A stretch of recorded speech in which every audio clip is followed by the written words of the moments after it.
And give it up to Joe, who's gonna do a little stand-up comedy for us. Thank you, Sean. Well, this has been quite a year, hasn't it? I have such a mass amount of material to draw from.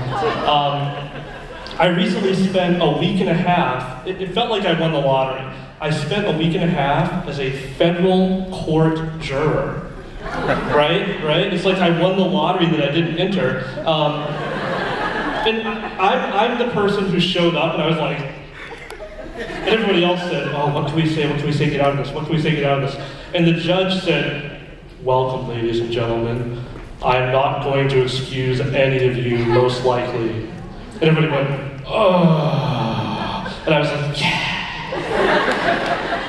Because I think I've learned through City Year that jury duty and voting and a lot of other basic fundamental aspects of being a citizen in the United States of America are very important and should be respected and we should participate in an active way. And I thought if I was the defendant, I wish that somebody would have the same mindset. So that's what I went into it thinking. And then on the last day, I thought that I should dress up because it's always good to have someone good looking give you bad news.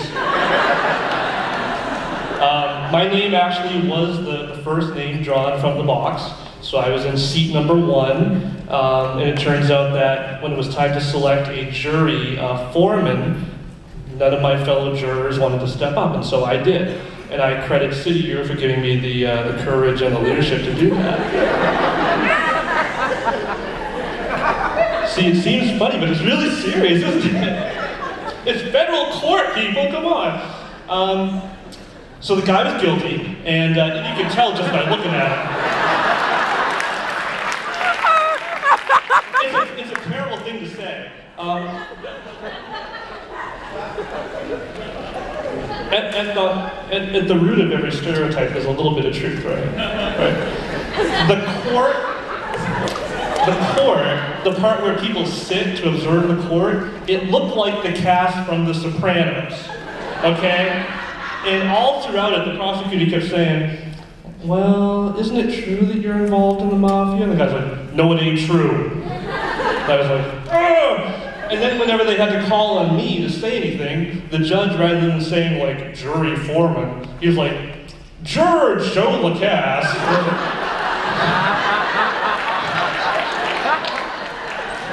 And then he said, am I pronouncing your name correctly? I was like, yes, Lacasse. Do you want me to spell it? Here's my address.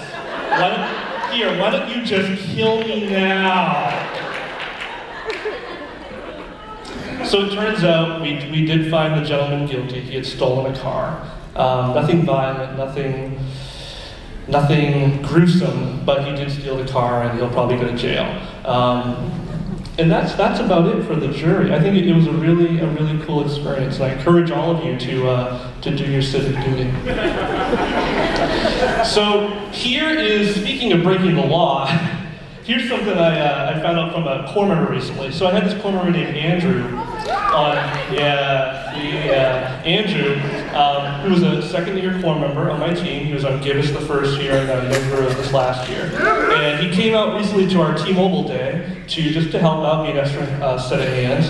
And he comes over to me at the end of the day and he goes, Joe, I need some advice. And I said, okay, Andrew, sure.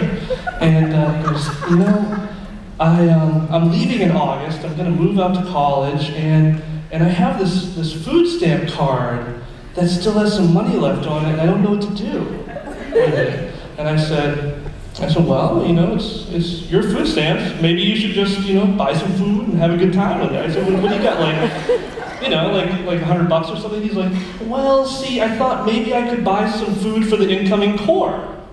I said, well, that's nice. I said, yeah, you go to the store, get some pasta and some red sauce, and we'll put it in the office, and when they come in September, we'll give it to them. It'll be like a little, housewarming gift. And he's like, yeah. He said, but I've also been thinking of maybe having like a going-away party for myself. And I said, that's okay too, yeah, spend your $100, have a few friends over. He goes, well, actually, my card has $900.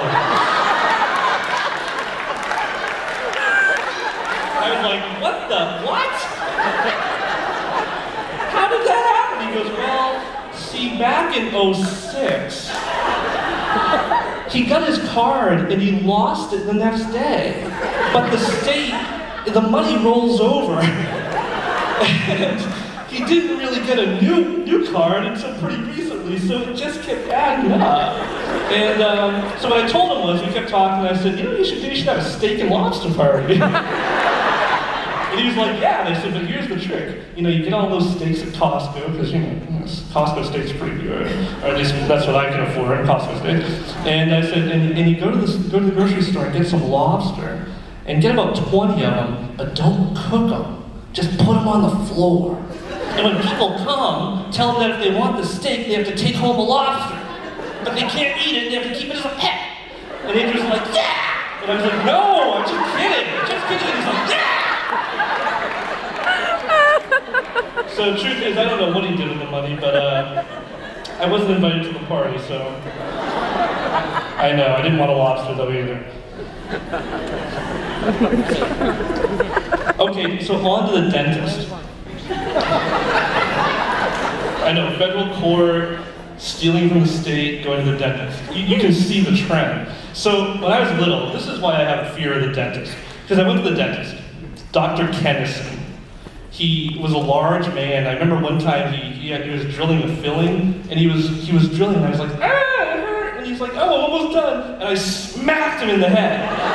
And he was bald, and I remember because my hand was wet. My little hand was wet. And he looked so surprised. That's what the emotion was. It wasn't like anger, he was just, wow, a kid just slapped me in the head. And I thought, you deserved it. I said it hurt, you didn't stop, you got slapped, we're all even. So, anyways, I slapped him in the head. Oh my God. We leave. And my mother tells me the next day, she says, you know, Dr. Kennison called. I said, oh, and I don't think I told her that I slapped him. I mean, maybe he told her. That's what I probably thought. I said, oh. And she said, yeah, he says he needs to see you next week. And I said, oh, do you know what it's about? She says, no, he didn't say. No, he didn't say. I'm like, oh, okay, I'm sure it's just for something great. Yeah, Joe, you forgot your free toothbrush, here it is. You know, little shaved toothbrush. So we go next week, and we get in the office, and we're waiting. You know those awful children's magazines, like Highlights for Children? Which are anything but highlights. They're like the most diluted form of an article that you can't even get what it was about. It's just, you know, it's like the headline. It's like Reader's Digest, but worse. Oh, I'm sorry for anyone who loves Reader's Digest, I apologize, but I apologize. So the doctor finally comes out, and he has this very serious look. He's like, hi, Joey. Hi, Dr. Kennison. Joey, do you know why I called you in today? I was like,